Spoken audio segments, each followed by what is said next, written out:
This podcast is a member of the Place to Be Nation family. Visit us at placetobenation.com, the only place to be in your pop culture world.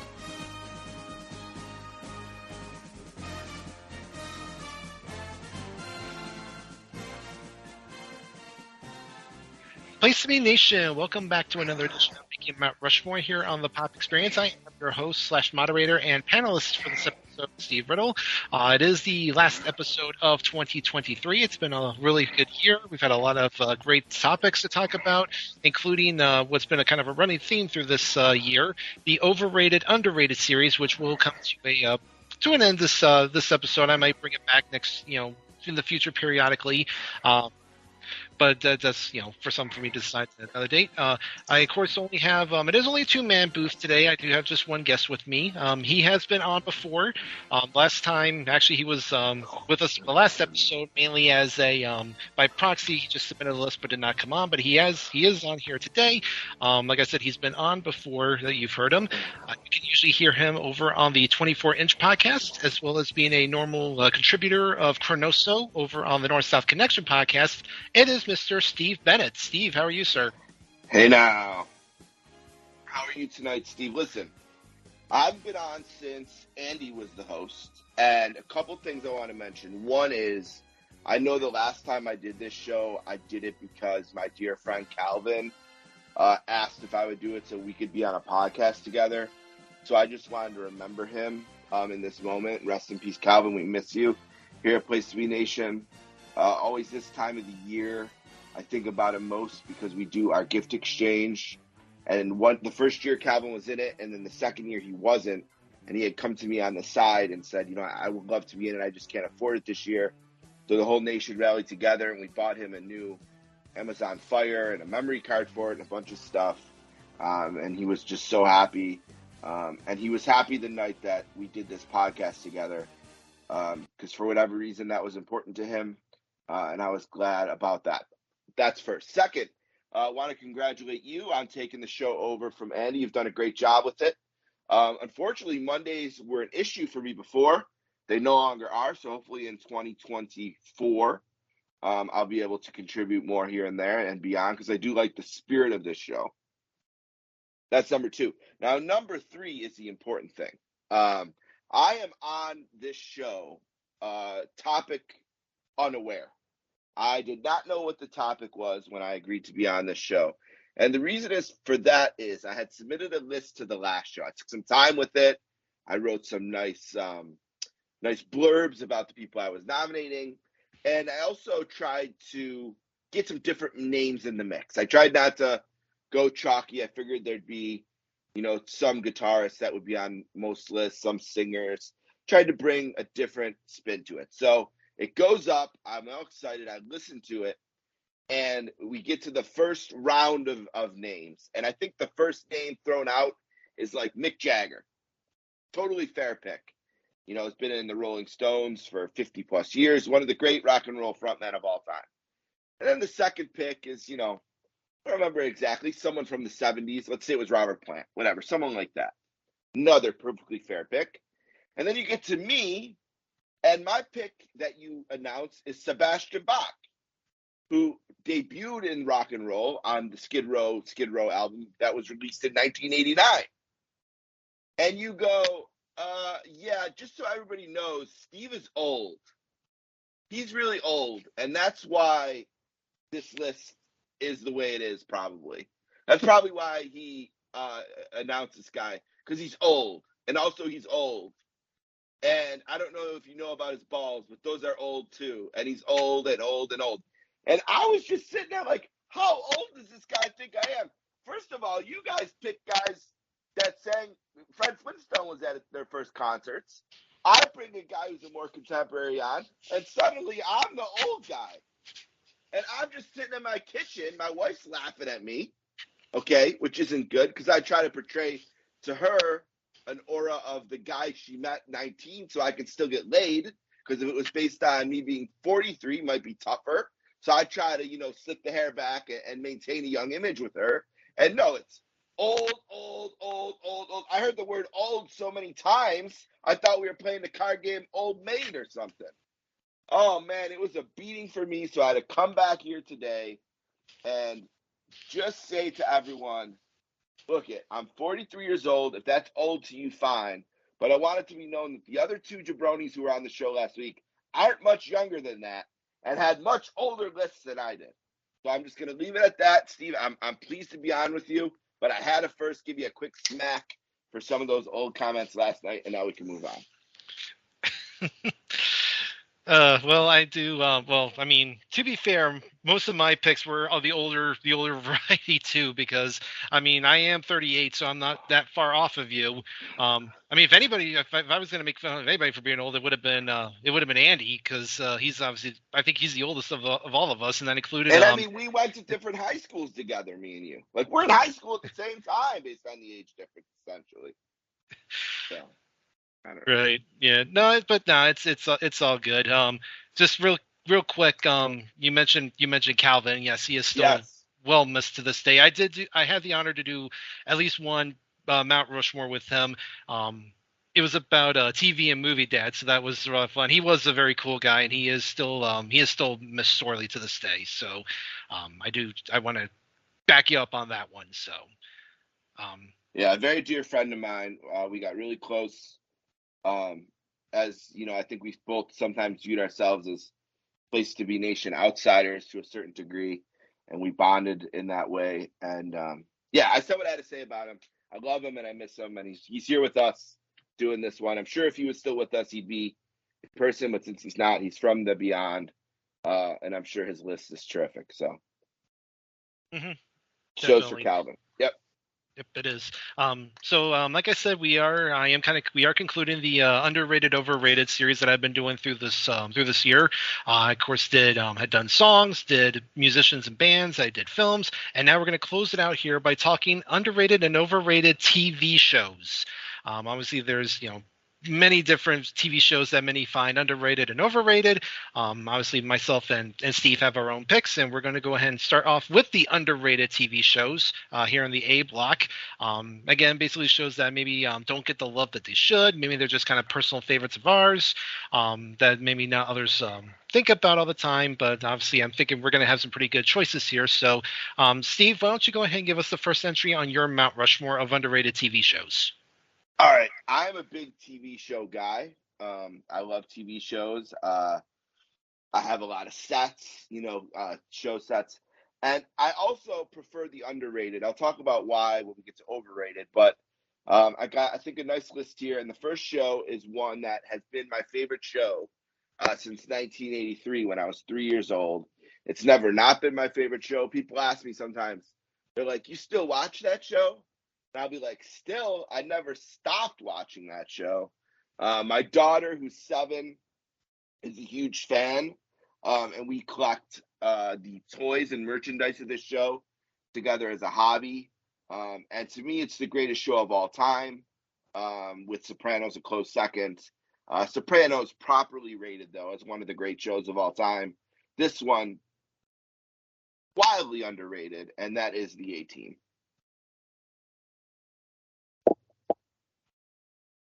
Star George Papard, Mr. T, Dirk Benedict, and Dwight Schultz.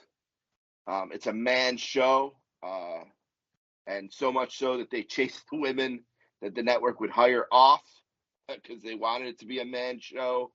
There was a known set jealousy between Mr. T and George Papard because George Papard looked at himself as a real actor, coming from his film background. In Breakfast at Tiffany's and Carpetbaggers and other films, and looked at Mr. T as more of a novelty, but it was no secret that Mr. T made more than him, which caused a problem on the set sometimes. But when the camera rolled, there was no doubting their chemistry, and the show is silly. The show is 5 seasons, although if you ask me, it's 4. If you buy the box set, you can take 5 out and throw it in the trash. They decided to get serious, and 5 stinks. It's not the real show to me. The first 4 seasons is the show. It's one of those shows you can watch any episode at any point. They're basically 1-hour movies. And Stephen J. Cano, rest in peace, is the creator. And to me, it's the great show of all time. It will be like the Karate Kid will always be my favorite movie. The A-Team will always be my favorite show. And of course, for wrestling fans, great wrestling crossover. Of course, with Mr. T being in the first 2 WrestleManias. And season 4 has a great wrestling episode called Body Slam, which features Hulk Hogan and many other wrestlers as well, including the British Bulldogs, Steamboat, and Corporal Kirshner, and a few others as well. So the A-Team is my first one on my list. Yeah, this is a good pick. Because if you think about it, you can argue that the A-Team during that period in the mid '80s was like one of the hottest shows on television. It was just so highly regarded. It was high ratings. You mentioned, of course, Mr. T coming into wrestling. Being part of the first 2 WrestleManias, getting that crossover done. Just when you think of like great '80s TV shows, this is always one of those ones I think a lot of people think about first. Legendary theme, which is important for that era. Mm-hmm. Yeah, you always remember that opening narration at the beginning of every show. I haven't seen a ton of episodes. I have seen a couple of them. And I do remember, of course, they did the movie in 2010, which it stinks. That stinks too. Yeah, it's not that good. But yeah, I think it's But yeah, I know when people think of the A-Team, they definitely remember the show, and they do remember it for how huge it was in the mid '80s and the crossover with that Mr. T had with wrestling. So yeah, that's definitely a very good pick. One other A-Team note: it debuted in a coveted time slot after a Super Bowl. So it debuted after the Redskins and Raiders Super Bowl in the early '80s. I think January of '83. I think, but it debuted after a Super Bowl, so, which is a huge spot, especially then for a TV show like that. You don't get a better lead-in than the Super Bowl for sure. And back then it was huge. So started off with a bang after the Super Bowl. Yeah, definitely. That is definitely a very coveted spot. So yeah. Okay, well, I'll go ahead and give my first entry here, and we're actually going to stick with the '80s because this show also had its prime run during that time frame.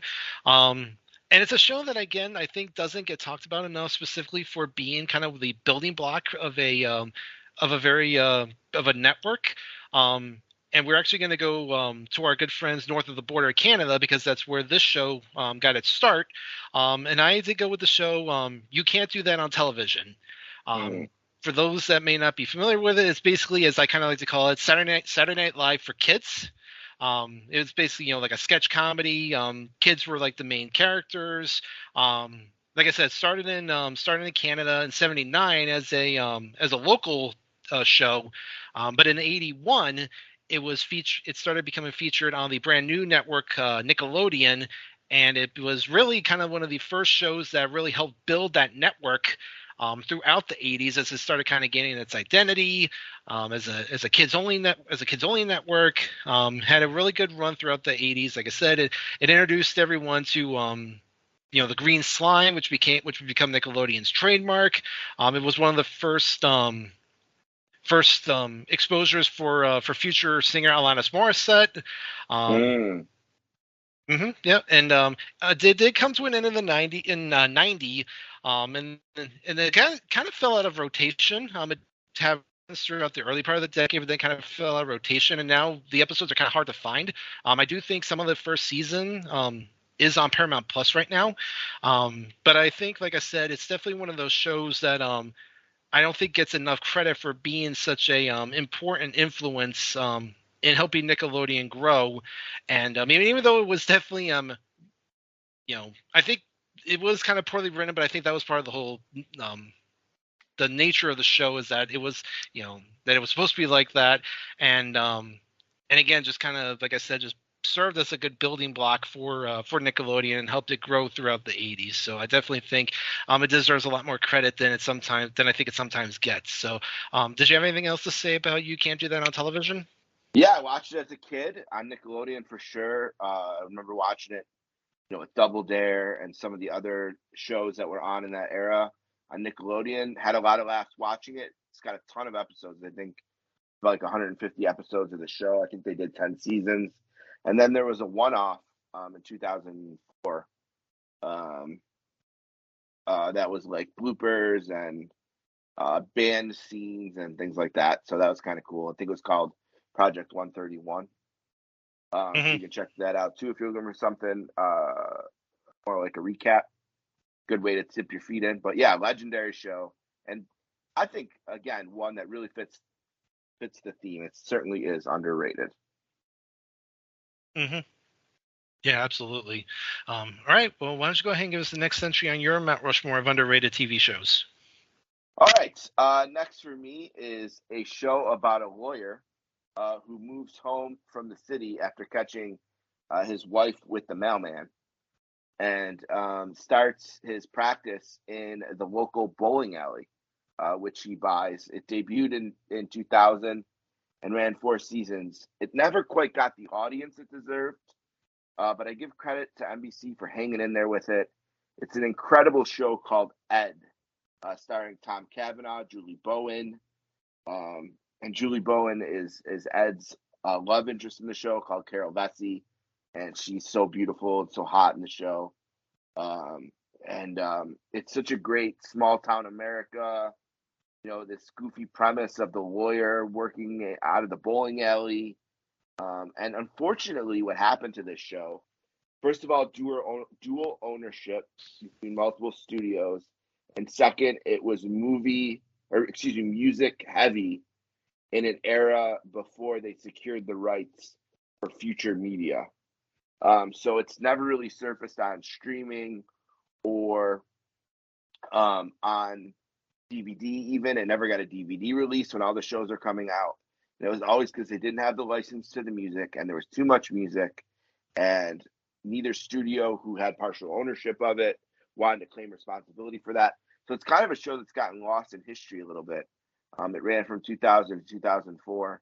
Like I said, 84 episodes. But since it was a shorter run, it never had a downside. It had its fastball all the way through the show. And it's brilliant. And I found a guy on the internet once who ripped it off for me and sent me the DVDs. So I do have the collection here. Yeah, I love it. I'll always love it, and I miss it. And I hope, since it seems like in the last 4 or 5 years, some of the other shows that ran into the music problem, like Freaks and Geeks, and some others have found a way to figure it out. And hopefully AgCom can too, and we'll get a second life in streaming somehow. Mm-hmm. Yeah, I can say I don't think I'm that familiar with this show. I may have seen it periodically when it was first on the air. I know that my mom liked to watch a lot of she was like a big NBC watcher, so I'm sure at one point she had it on, was watching it. Because I know it started on Sunday, then kind of found its spot on Wednesdays.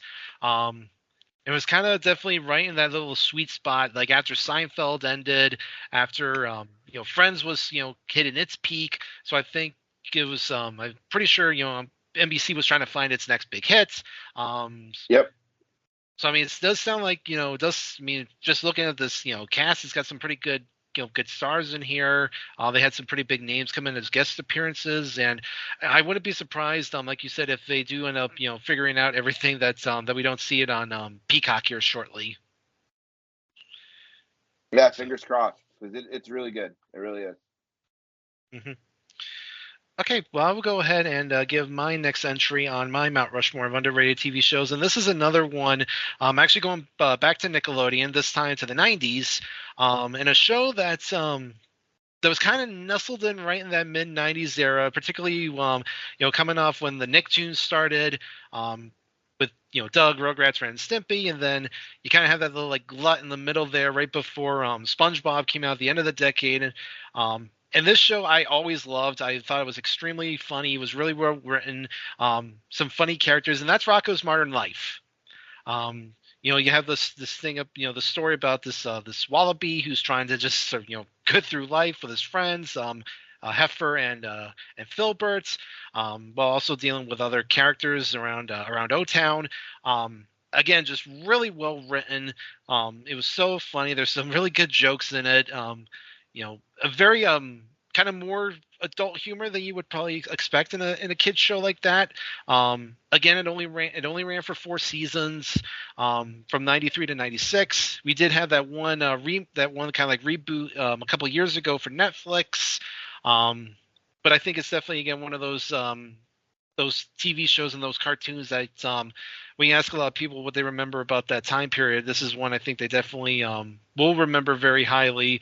And again, it just kind of, I wish it had a little bit of a longer run, but I think maybe it is kind of good that we got a if it lasted as long as it did, for the time frame at that period. So, did you have anything to say about Rocko's Modern Life?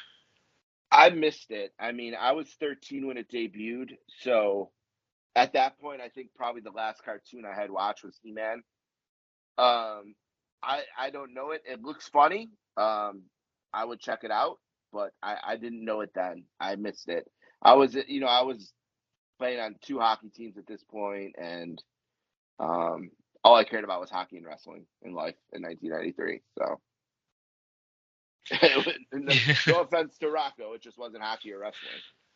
Right. No. Yeah. Like I said, even though it was technically a Nicktoon, I think it definitely I think there was some material in there that kind of geared more towards like young, kind of older kids and like young teenagers, kind of like that little sweet spot that you were in. So, Yeah. I definitely think you would like it.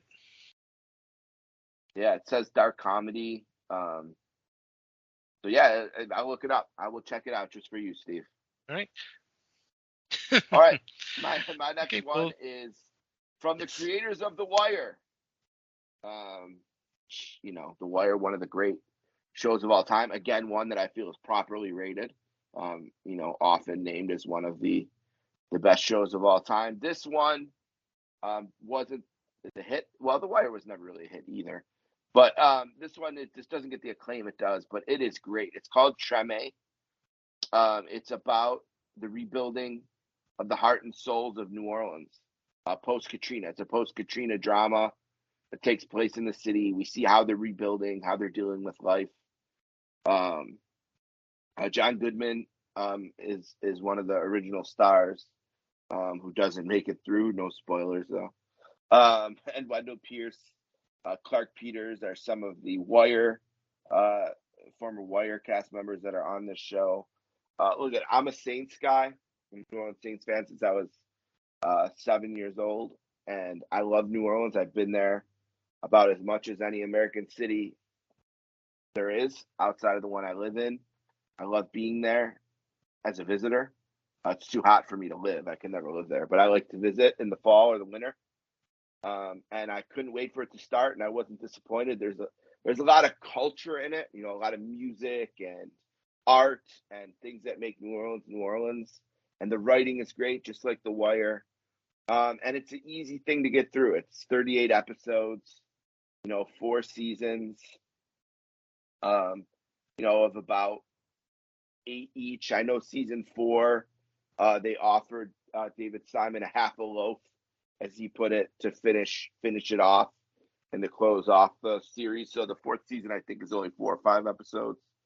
But it's a really great drama, lots of great twists and turns. My only complaint, and it's a David Simon complaint I have in general, and I actually argued with him about it on Twitter as well. This show should have ended with the Saints Super Bowl parade.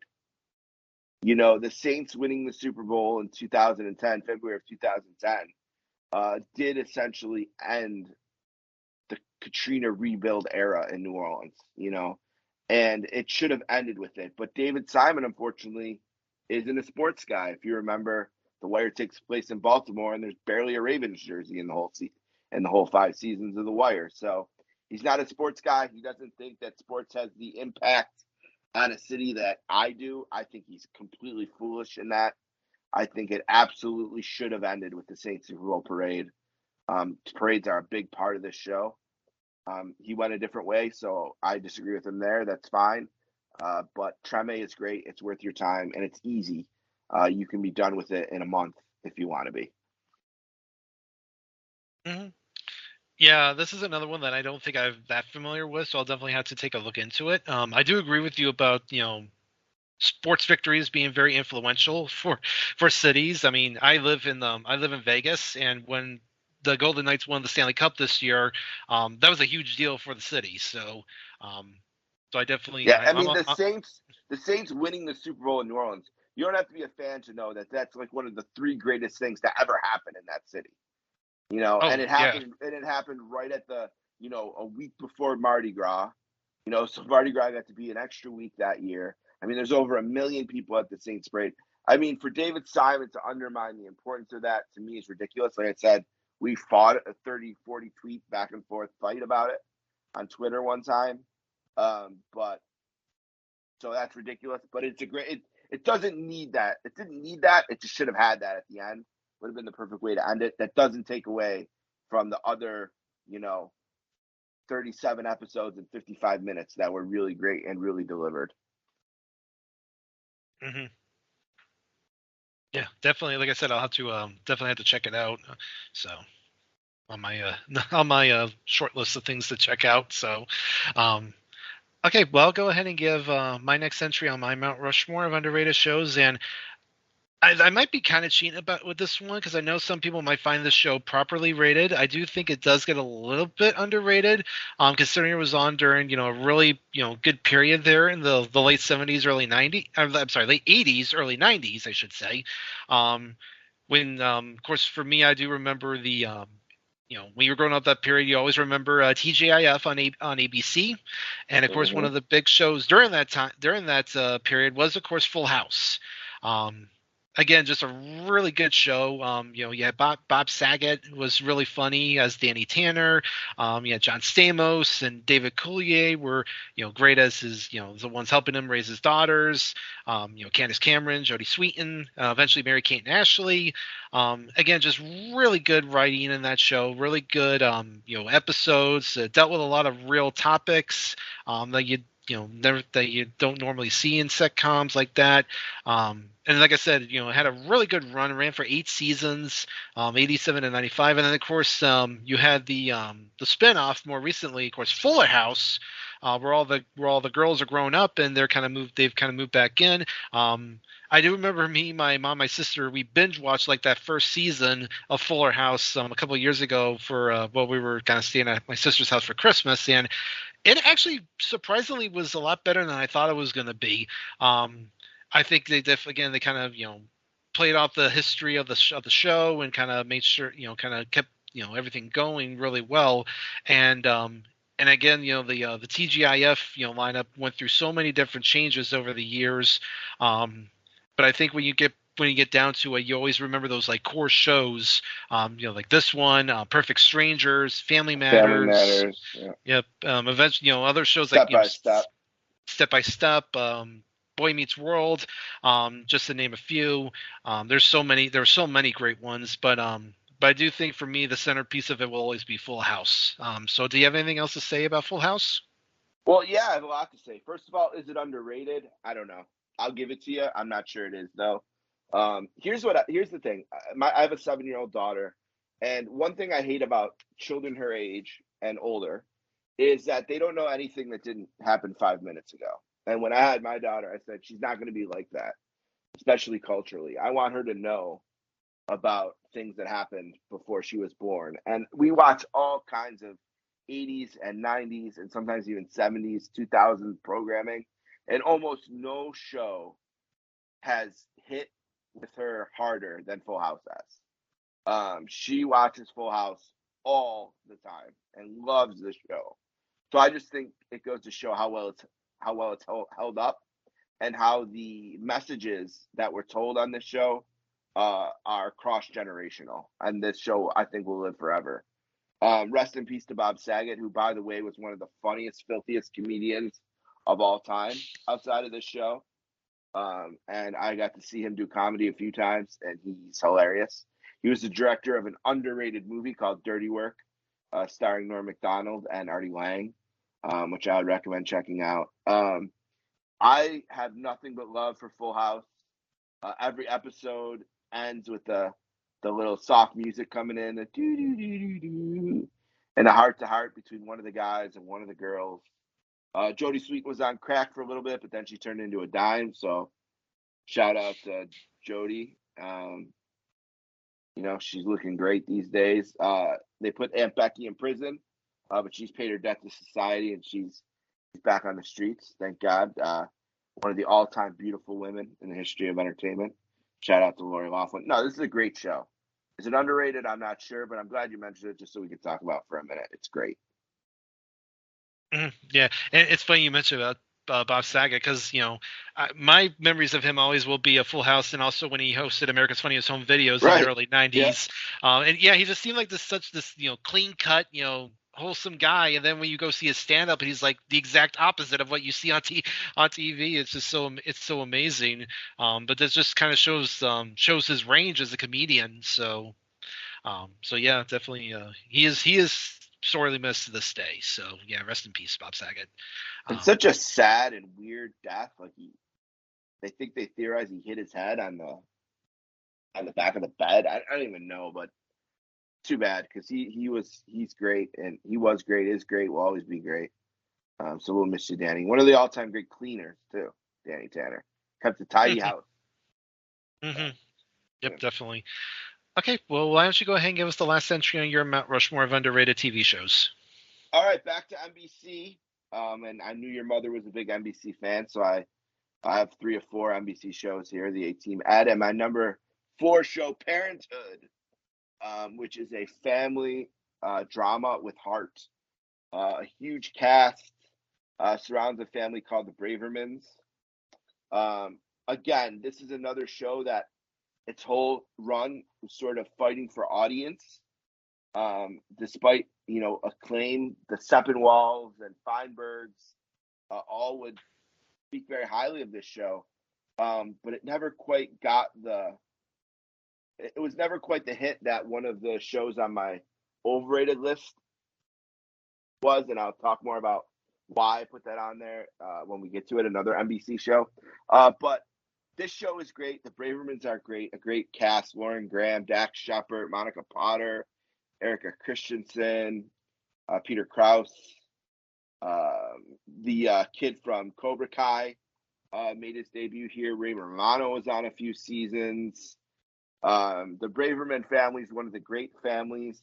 My only gripe here, no spoilers, is that the patriarch dies too late into the series.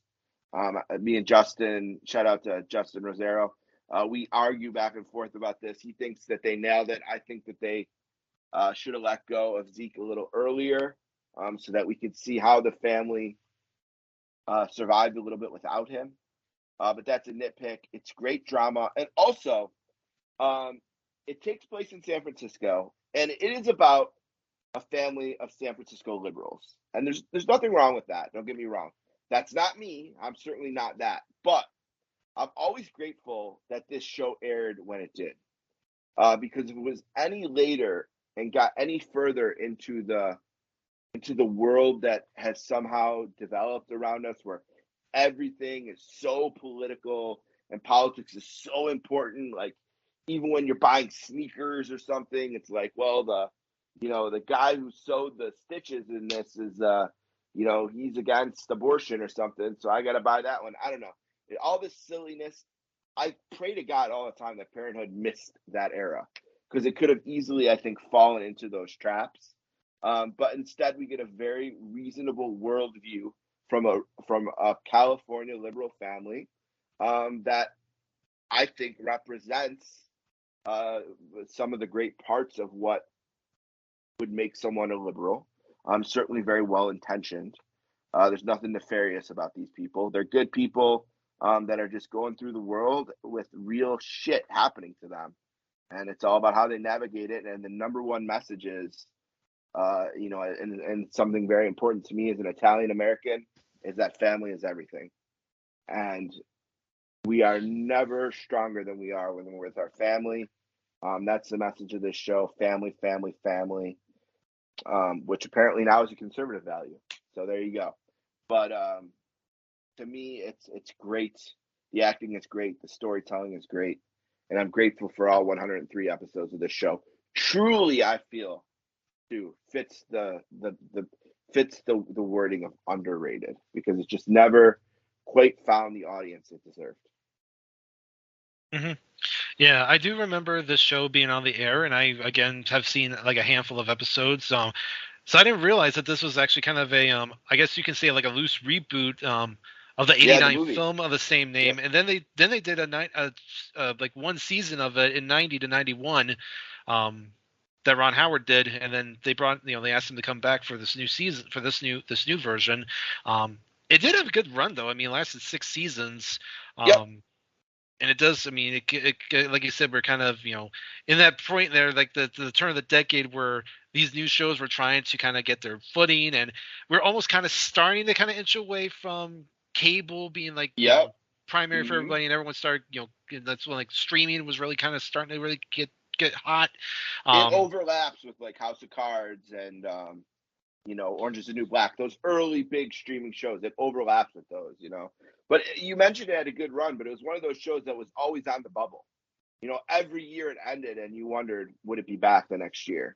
So I mean, it had a couple seasons where it didn't start till January, where they made it like a mid-season replacement kind of a show, So it fought its way through though, and will always be loved by those who watched it. Yeah.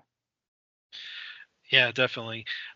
Okay, well, I will go ahead and give my last entry on my Mount Rushmore of underrated TV shows. And again, I do have another cartoon on here, and again, kind of similar to Rocko, where this show kind of fell between some bigger shows that came out around that time. But I think when you take a step back, this show was very good in terms of like again the writing and given who was behind it.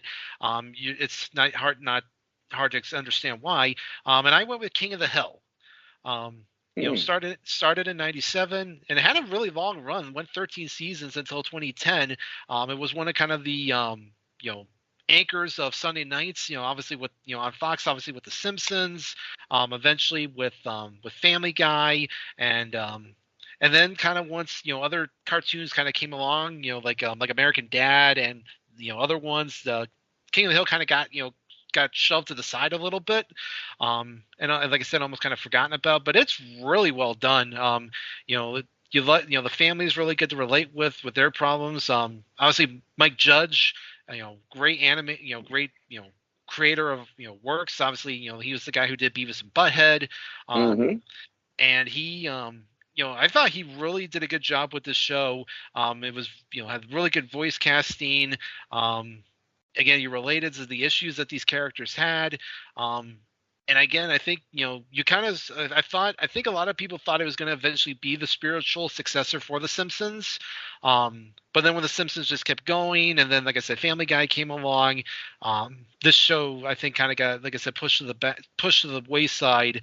And then it just kind of, eventually ended when it did. Although there is, I think there was it was announced earlier this year there was going to be a revival of it. I don't know if that's started yet, but we'll see how that goes. But I think when you look back at that, that time, when it was out, that King of the Hill is still one of the best shows on television at that time. So, did you have anything else to say about King of the Hill? Yeah, King of the Hill always made me laugh. It stretched 3 decades. It was in the 90s, 2000s, and then 2010 was the last season, I think. Yeah, it's a really funny show. Always made me laugh. I love Mike Judge, a great Stern Show guest. Stern would always bust his balls about how he signed his life away with Beavis and Butthead and didn't make any money off of it. So King of the Hill was his retirement plan, but it was much better than that. A really funny show.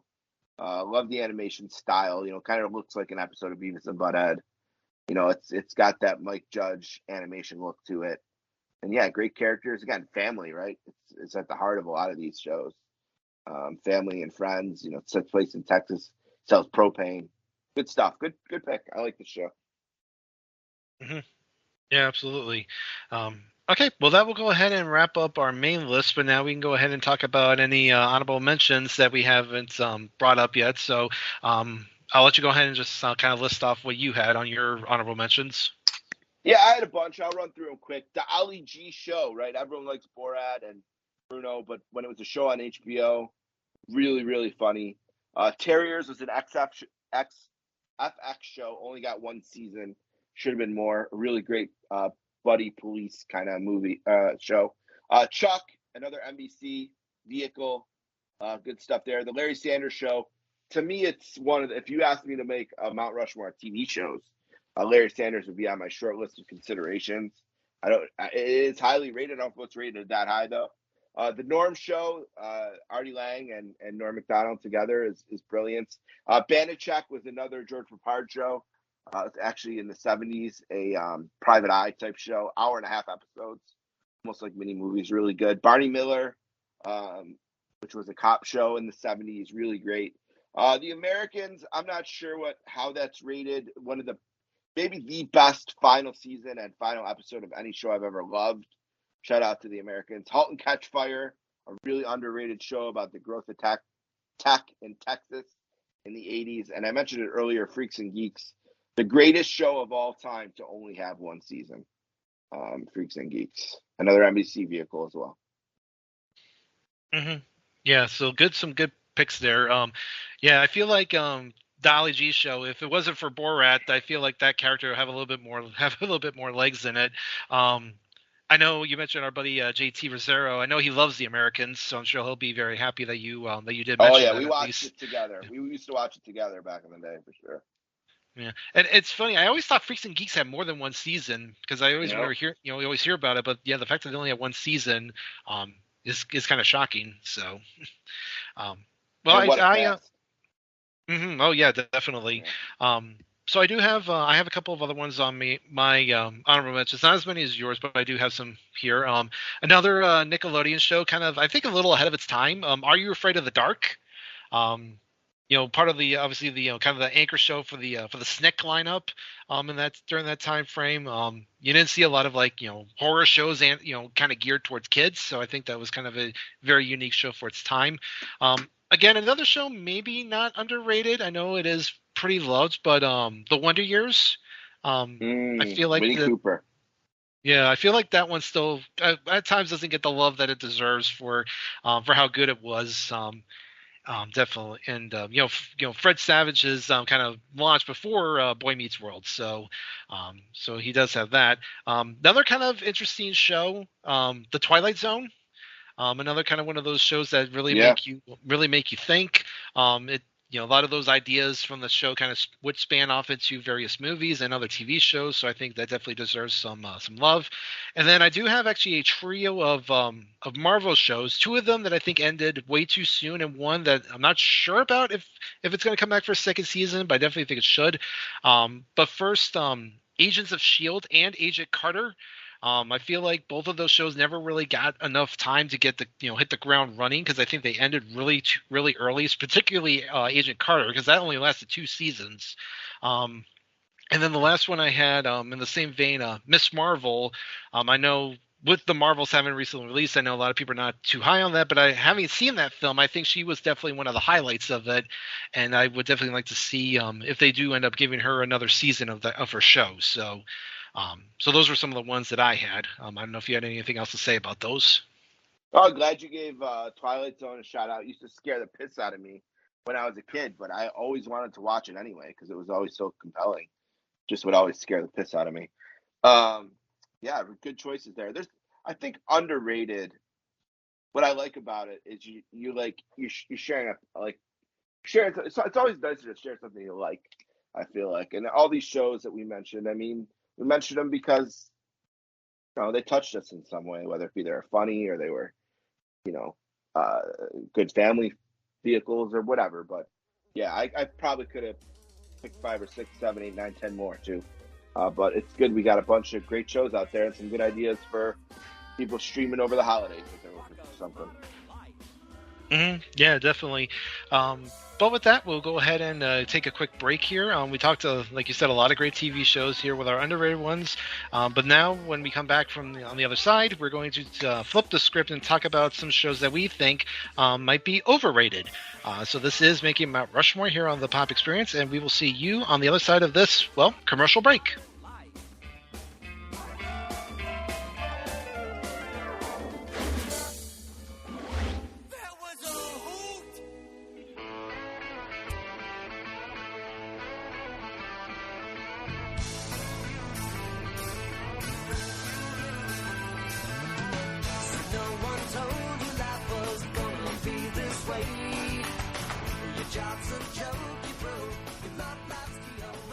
And we're back on Making Mount Rushmore here on the Pop Experience. I am Steve Riddle alongside Steve Bennett. We are talking TV shows on this episode here. We, in the last half, did our underrated TV shows, and now we're going to flip the script and talk about TV shows that we think are overrated. These, of course, can be TV shows that, that are like beloved by a lot of people that we may think just don't deserve it. Maybe their shows have not held up very well over the years, or for a variety of reasons why we think they may be overrated. So I will go ahead and get started here with one that I think is right at the top of shows that are overrated.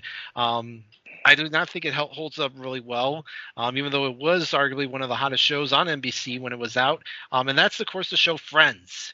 Obviously, rest in peace, Matthew Perry, who he just lost recently. I know that, there was such a great outpouring for love for him, which is definitely well deserved. But this is a show that I remember it was when it was on, because again, I mentioned my mom, she loved this show.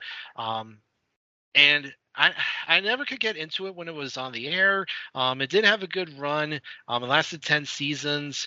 It was kind of right in that spot there, right as Seinfeld was starting to kind of start winding down its run. It kind of it filled that void that NBC wanted. But then I feel like we've had a few shows after Friends went off the air that have had good runs, but I don't think reached the same level that Friends did in terms of its popularity when it first came out. It was a lot of people always talked about it. Obviously in the late 90s, Jennifer Aniston's, her hairdo, the Rachel was such a big thing. You saw a lot of women have that. Obviously, most of the cast would go on to have really good careers. But again, I think this is unfortunately just kind of one of those shows that, doesn't hold up really well. Just for whatever reason, it doesn't. It does have some decent writing in it, some good, you do kind of get some good, stories out of these characters, but I think for the most part, it is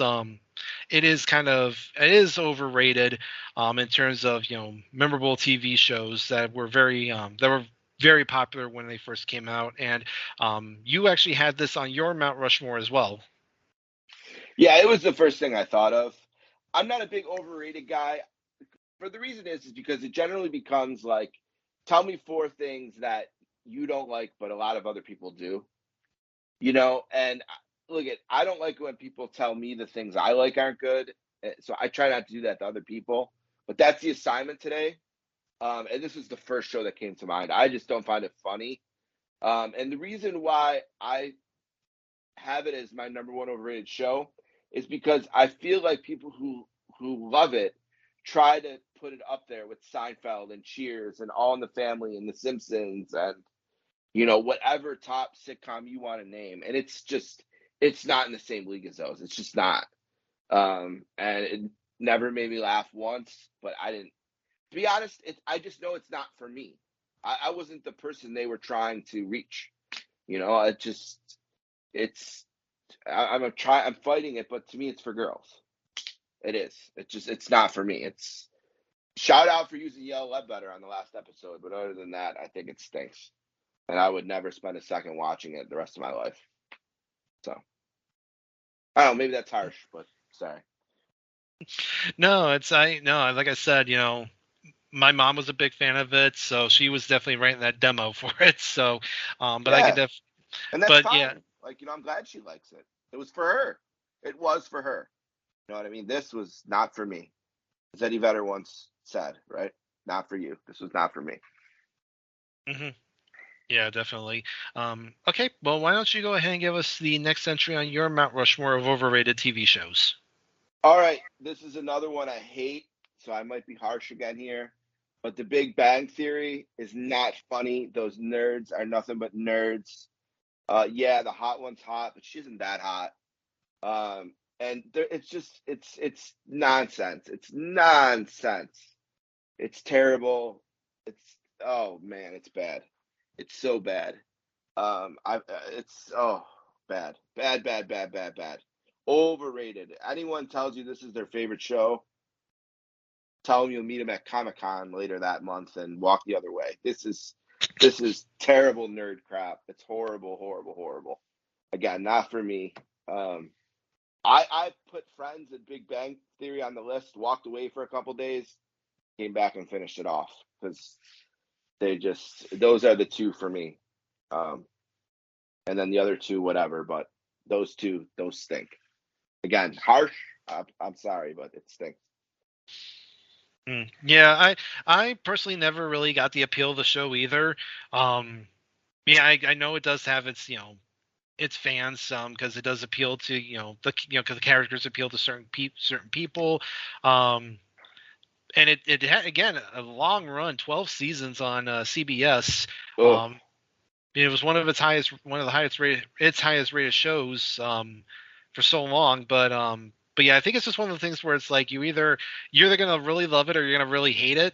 And obviously you said you're someone that hates it. I'm kind of just I'm more indifferent to it just because I just never really got into it. Maybe if I had started watching it when it first came out, maybe I would have gotten into it. But it's just one of those things that, again, I don't just get the appeal of it. So I can see why you have it on yours. So I'll go ahead and give my next entry on my Mount Rushmore. And again, this is another show that just for whatever reason never appealed to me. The premise of it was just seemed really kind of just weird. But I ended up going, and then this is actually another CBS show, and that's How I Met Your Mother. Obviously it was a great, it was, launched Neil Patrick Harris. It was one of Allison Hannigan's first big breaks before she got started. Wait, hold on. Relaunched Neil Patrick Harris. He was launched on Doogie Howser. Oh, that's right. Yeah, I forgot about that. My apologies. I didn't watch much Doogie Howser, so I forgot. Well, you got to remember, that one. I'm old, Steve, and back in the '80s, I would watch that program. So I had to correct you there. Go ahead.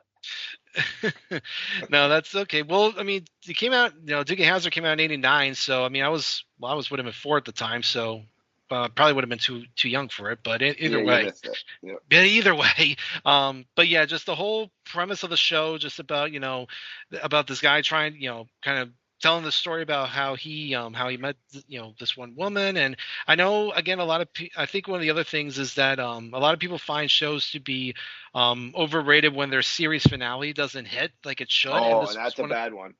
And this was all-time bad one. Yeah. This was one of those. So definitely, but again, it's just one of those ones that just never really appealed to me. Again, had a decent run, 9 seasons from 05 to 14. So, kind of, it was, at its peak when Big Bang Theory came out. But again, just one of those ones that I just never really got into, and just one that I don't know if I would want to go back and just watch, because I feel like it does, again, one of those shows that just doesn't hold up in the current day. So, and it did get a spinoff, How I Met Your Father. Horrible. Yeah, that barely lasted 2 seasons, so horrible. Obviously didn't keep it up as well as it did. So, did you have anything else to say about How I Met Your Mother? Look, How I Met Your Mother was a good idea. That was reasonably executed. That fall victim to popularity, right? I think when the creators of this show got it on the air, they had an idea for about 4 or 5 seasons, and then it was popular, so they'd have another season and another season and another season, and it just dragged and dragged and dragged. And it got to the point where, like, if they don't tell me who the fucking mother is in the next 10 minutes, I'm going to lose my mind. And then they told you, and it's like, you're kidding me. That's so stupid. That show stinks. If it would have ended around season 5, I could have rode with it, but. And again, I'll stand up for the first couple of seasons, but man, it just went on and on and on and on. And it's hurt by the fact that nobody likes Ted. And every show is hurt when nobody likes your lead. And nobody liked Ted. I think that's pretty unanimous, so. Mm-hmm. Yeah, that's another thing with these shows that tend to get overrated is, like you said, they go too long. So yep. I think that's definitely a classic example of that. All right. Well, why don't you go ahead and give us the next entry on your Mount Rushmore of overrated TV shows? All right. This one's interesting because it is by the creators of one of the shows on my underrated list, Parenthood. It's an NBC show, so again, apologies to your mother. It's called This Is Us, and I always told everyone, why would I watch that show? I saw it the first time when it was called Parenthood. And to me, it is so ridiculous and so over the top. And it's one of these shows where the writers are like, we got to make everyone cry in the most ridiculous fashion. Should the show be tonight? It's like, well, you know how that one character's pregnant? Miscarriage. And you know how that one character's been having back pains? Leukemia. And you know how that one character has been struggling at work? Fired. Like, it's just so extreme. And look they made a beautiful show called Parenthood, and then they made a dud that for some ridiculous reason housewives and other idiots liked.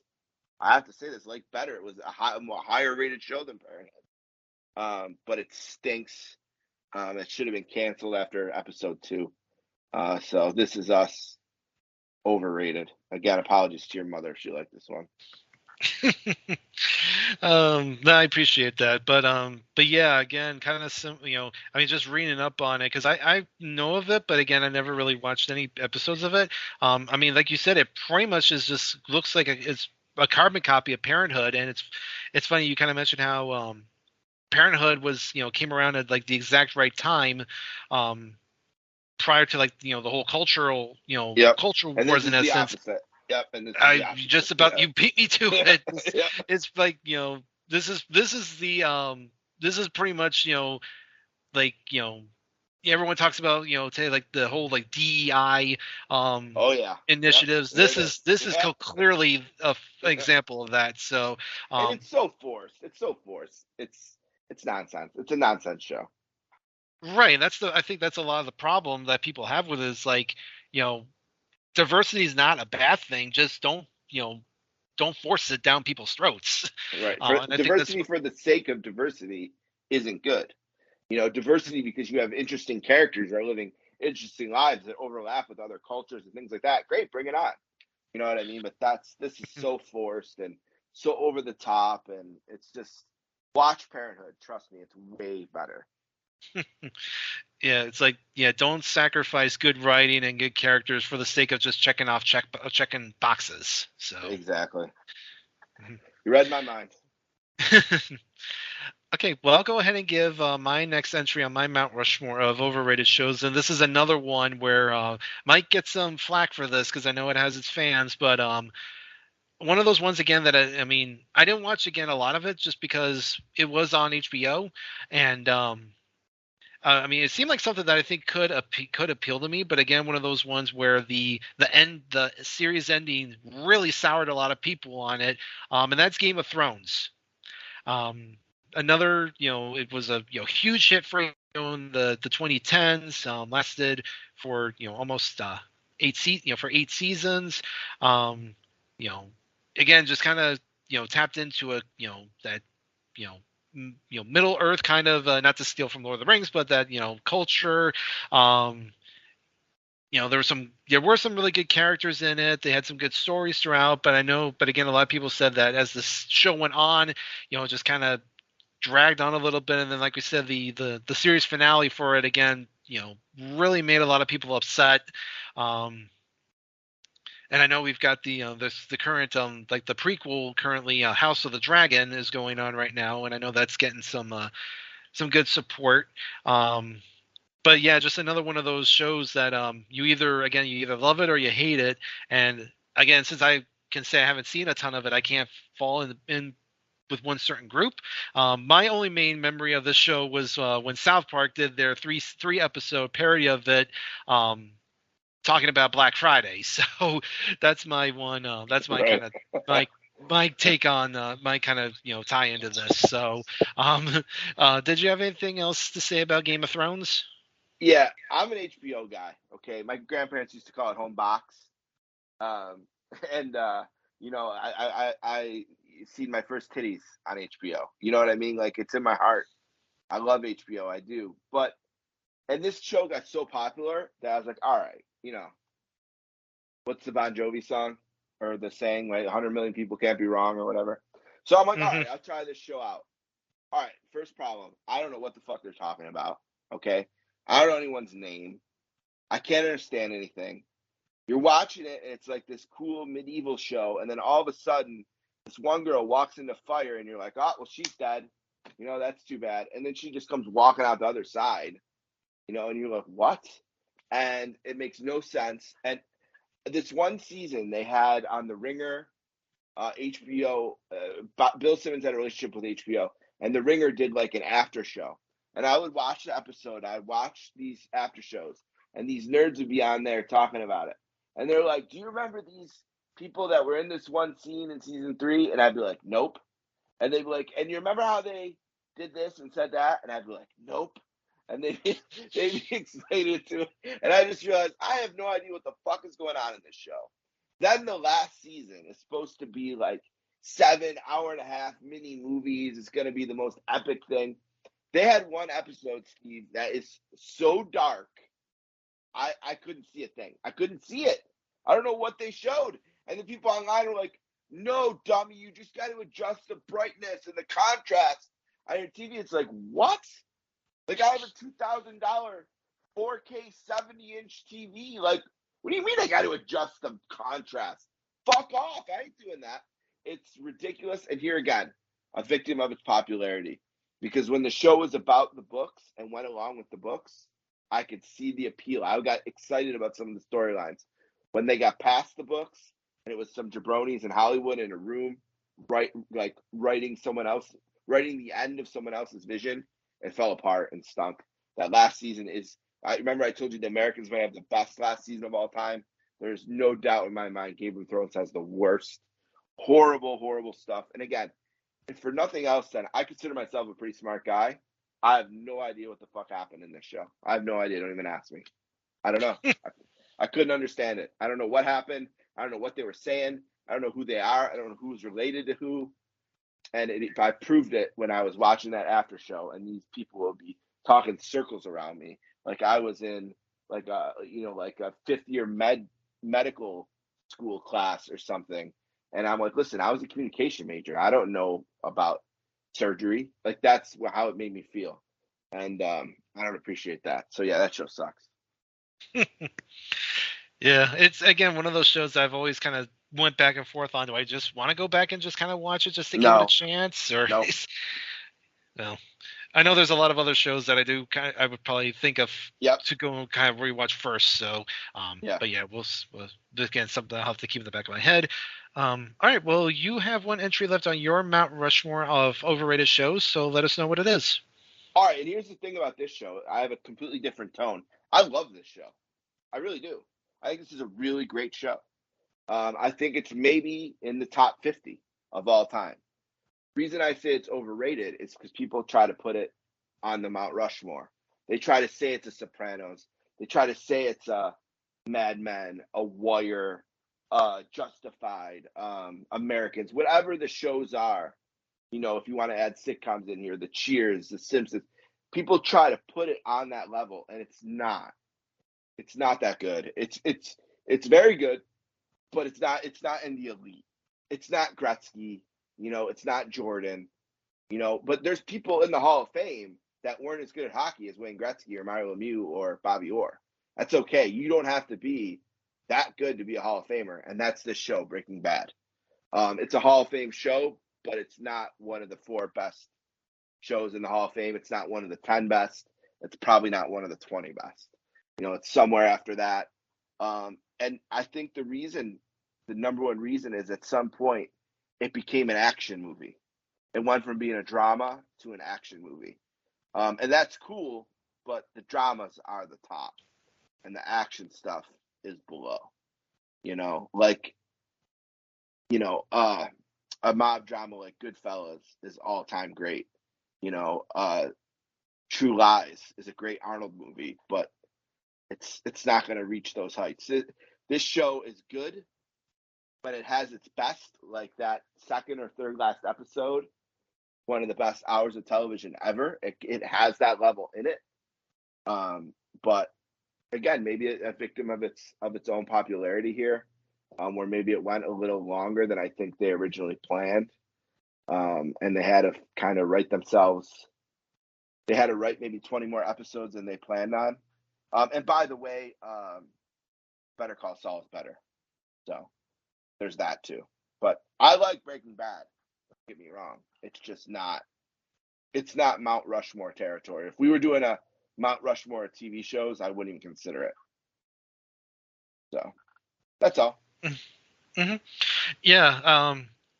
This is another show I did hear a lot about when it came out. Now this one you should watch. If you haven't, you should watch it. It's a good ride. It's a good show. It is. Yeah, I may have seen like one or two episodes of it. Where I was, I didn't just watch a lot of AMC, so it just kind of slipped through the cracks for me. Yeah. It does seem like it is I've heard obviously a lot of really good things about it. It does hold up really well. Like you said, it did spawn Better Call Saul, which many thought, including you, is better. I do get it why I think people do kind of overrate it in terms of thinking it's one of the greatest shows of all time when it's probably doesn't deserve that as of yet. I mean, it's only been off the air now for 10 years, so I do think maybe down the line, depending on how television goes, maybe it'll eventually get there at some point. But No. but I do think if it does have a ways to go. So yeah, and I think this show had a moment culturally that we might not see again. I think that this show really got popular around season 3, and then when season 4 started, people were caught up, and everybody watched it together on Sunday nights. It was one of the few shows in the Twitter era that had a moment culturally that everyone was watching. Especially if you take something like the Chicago Bulls documentary during the pandemic, that like every sports fan watched live because there was nothing else to watch. Or what was that goofy Tiger show? Was another example of that during the pandemic.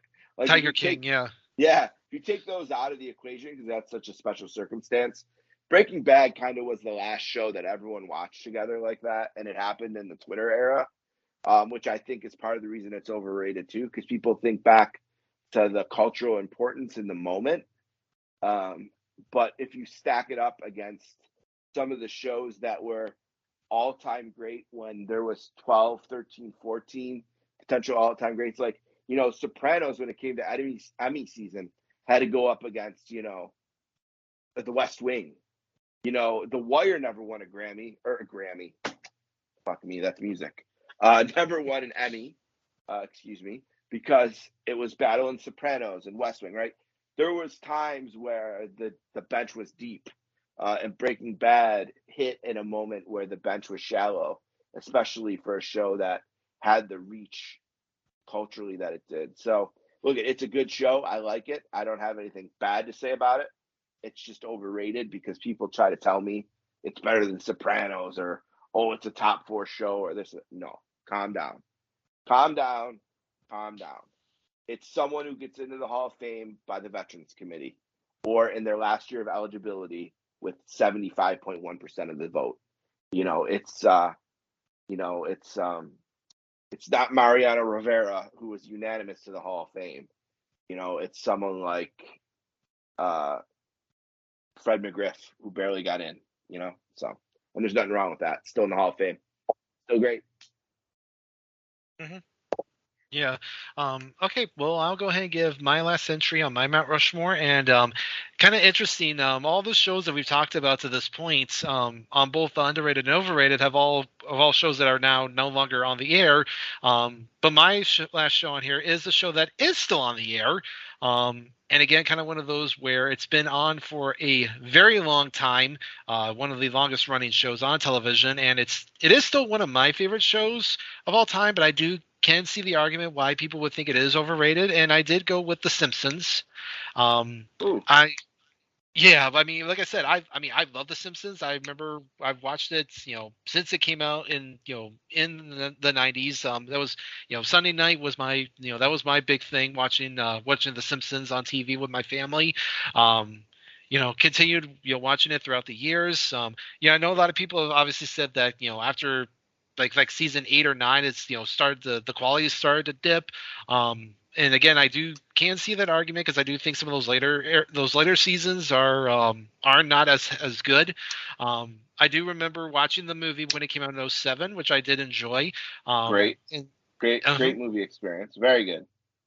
yeah, and I mean, just it's one of those shows again. It's just continue to stand the test of time, even with all these new shows coming out against it. It still does really good ratings. Obviously now with it being on Disney Plus, is can attract a whole new audience. Should maybe have had ended its run a while ago, maybe. Um, Again, one of those things. Has it been too long? Has it wore out its welcome? I do think it still can produce, like I said, good laughs. It still can produce good moments. But again, I do see the argument for why people would consider it overrated. Again, maybe just because for the fact that it maybe people think it's just been on the air too long and it should have ended, a while ago. But I'm still obviously always gonna watch it. I do watch it every now and then, either on TV or on Disney Plus, especially those older episodes. And I'll still always, have a good love for it in my heart. But again, I do see the argument from people why they would think it is overrated. So, did you have anything else to say about The Simpsons? Yeah, I think you got caught up here listening to other people, Steve. I think we got to talk to you about leadership because I'm listening to you describe why it's overrated, and you're just telling me why it's properly rated. Here's the thing: I separate shows from hour-long dramas, half-hour sitcoms. I don't think you can properly assess them together. And The Simpsons, no matter how you slice it, is a top 5 sitcom of all time. And if you want to take animated shows and put them in a separate category, it's a top 5 animated show of all time. If you want to make a category about families, it's probably in the top 5. Has it been on too long? Yeah, sure. Is it as good as it used to be? No. But nobody now is telling anyone that The Simpsons that airs new episodes on Sunday on Fox is the show it used to be. I don't think anyone has that opinion. I think people will tell you this is one of the best shows of all time. It probably has maybe went too long, but still finds a way to make people laugh on Sundays, and that's fine.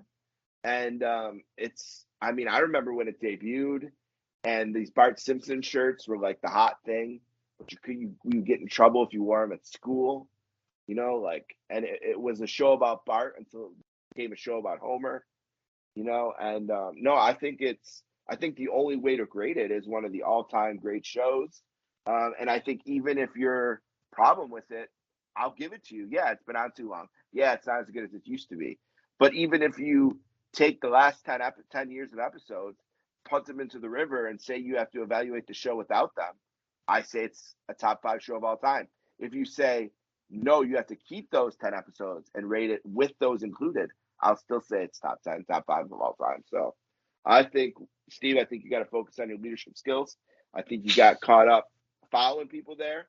And I don't want that to translate to the schoolyard, because the next thing you know, you're going to be smoking and drinking, and it could be a crack addiction in your future. I know you're out in Vegas at Sin City. There's a lot of pitfalls out there, and I don't want to see that happen to you. So I'll talk to you off air about that.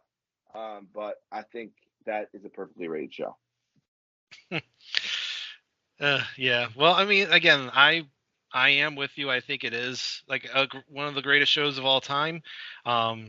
So I would think that, and I do think it is. Like I said, when you think about one of the, in terms of like animated shows, it's one of the greatest.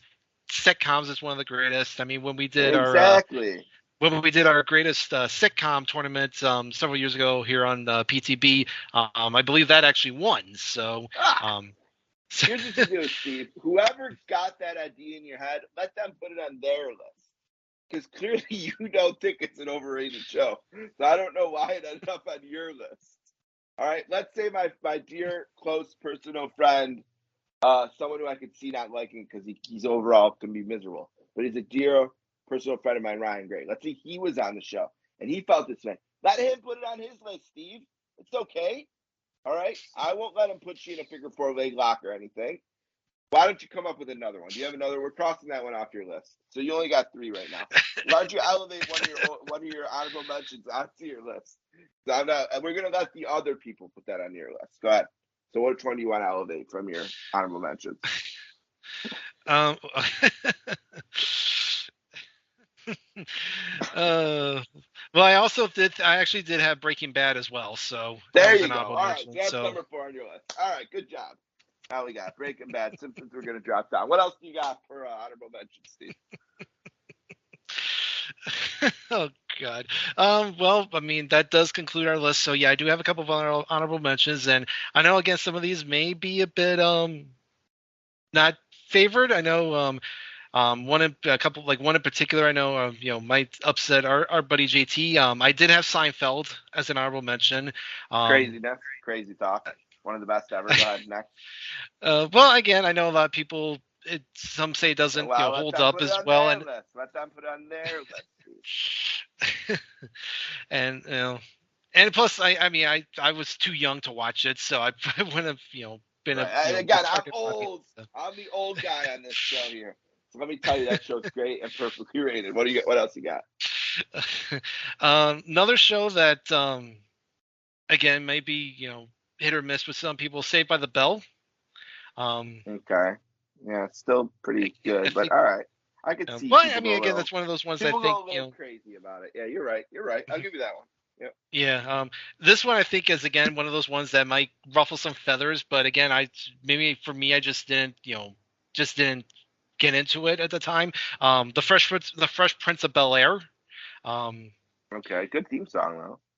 yeah, good theme song, and it did launch Will Smith, so it does have that, and I know everyone loves Uncle Phil. Rest in peace to him. Um, Mm, but again, it gets just one of those that didn't for me at least, just didn't appeal to me. that's fine. Fair enough. Another cartoon that's has been on that's still on the air that again I think maybe lost some luster. Probably not at the same level of The Simpsons, but SpongeBob SquarePants. When it came out in '99, it was really big. Really big throughout the 2000s. Everyone was quoting SpongeBob, quoting Patrick. But again, I think one of those ones that over time has lost a lot of its luster and probably should have ended a while ago. Did spawn a couple of movies, but again, one of those ones I think just kind of maybe lasted too long. Another cartoon I had, kind of but again, this one's more about personal tastes. Family Guy.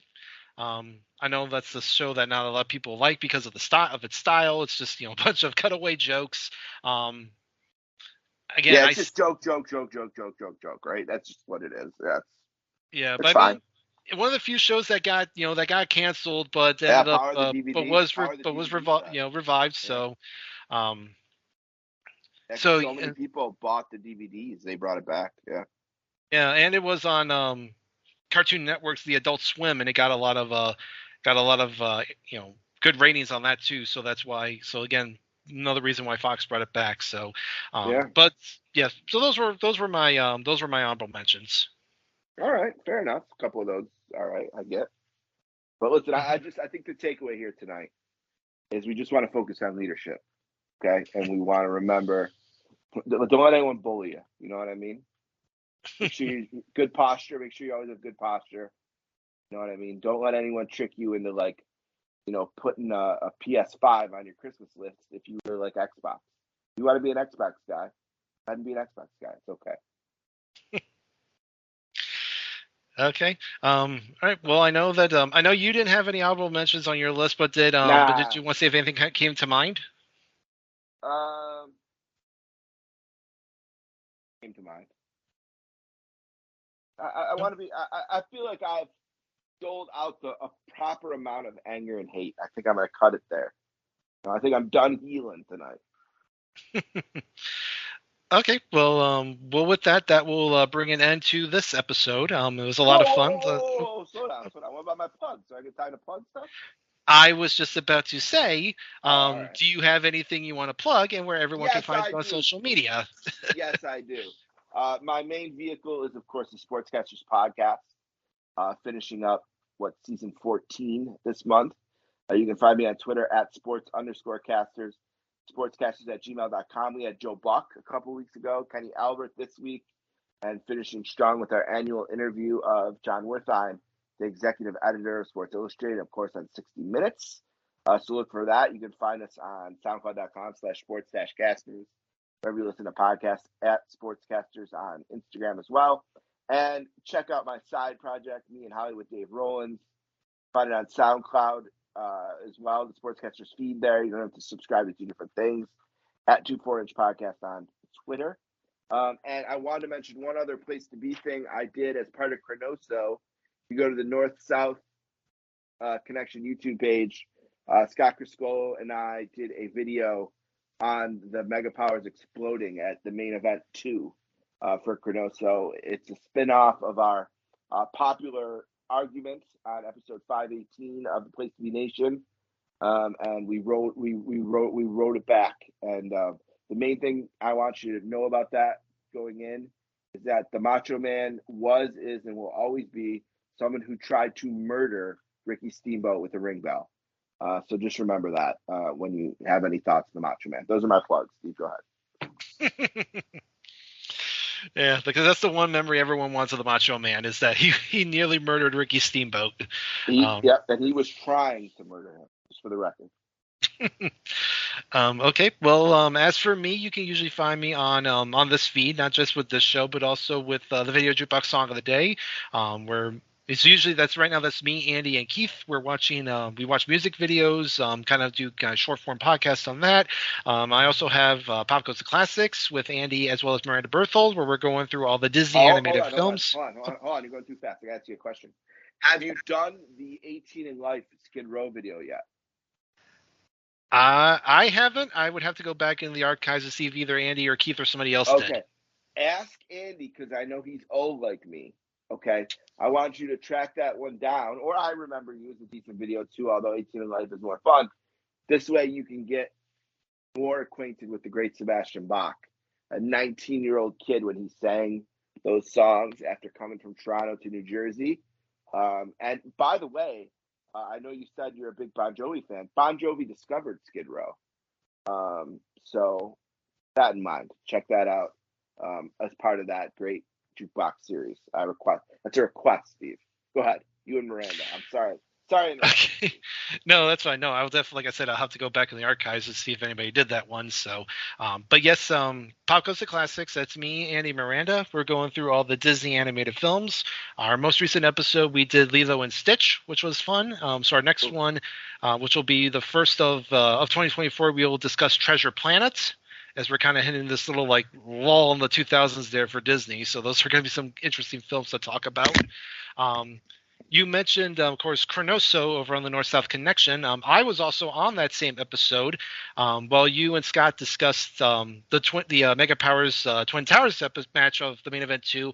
I took a look at the Hercules Ted DiBiase match from that show. So be sure to check that out, as well as everything else on North-South Connection. And if you are not subscribed yet to the YouTube channel of North-South, please do so. We do a lot of great stuff over there.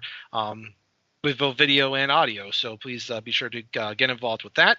Of course, over on the wrestling feed, myself and James Gruberg, we have Extreme Resurrection, where we're going through WWE's version of ECW from 2006 to 2010. We are currently in the summer of 2007, off the heels of the Great American Bash. Johnny Nitro is now John Morrison. He's still in the midst of his feud with CM Punk as we are beginning the build to SummerSlam. We're also continuing to see the building up of Big Daddy V and The Miz. So be sure to check those shows out. And I will also say that I was on a recent episode of the Place to Be podcast with Scott and JT as part of their new little format they have going on, the Making Towns. We discussed the history of wrestling in Las Vegas. And we also live watched the Eddie Guerrero Rey Mysterio match from Halloween Havoc 97. So great match. So please be sure to get, follow that as well as everything else on the wrestling feed. And of course, also be sure to follow us on the PTP Facebook group.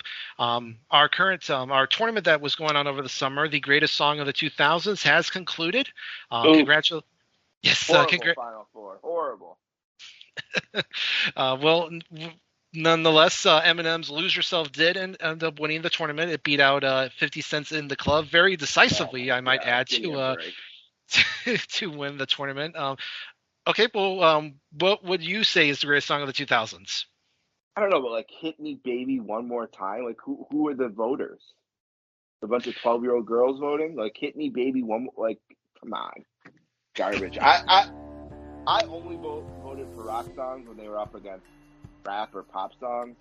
I didn't vote in the Final Four. That was all garbage to me. What's the greatest song of the 2000s? I mean, for me, it's probably "Sirens" by Pearl Jam.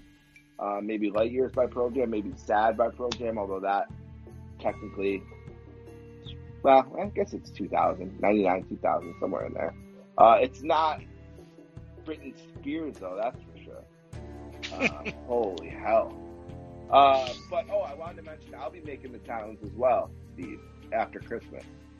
We will do Buffalo, and you can learn about the tragic moment at age 7 when I watched Ricky Steamboat lose the Intercontinental title right in front of me to the Honky Tonk Man. And you can find out what it was my dad did to get me to stop crying 45 minutes after the match ended. Yeah, that's right. You did say that you were at that taping, so devastating. A devastating day in my life. Still probably, honestly, I've had horrible health the last 20 years, 4 bowel resections. I've been septic. I've been in the ICU. Still one of the 5 worst days of my life was that day right there. So. Right, well, we do. Well, I will definitely look forward to that episode. So with that, yes, of course. So with that, we will go ahead and wrap it up here. Thank you, Steve, for coming on. This was it was a lot of fun to talk some really good TV shows. So yeah, thank you so much.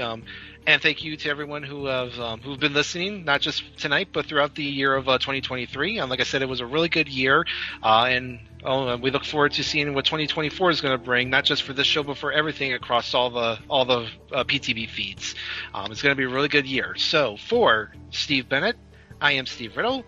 This has been Making Mount Rushmore here on the PTB Pop Experience, and we will see you in 2024.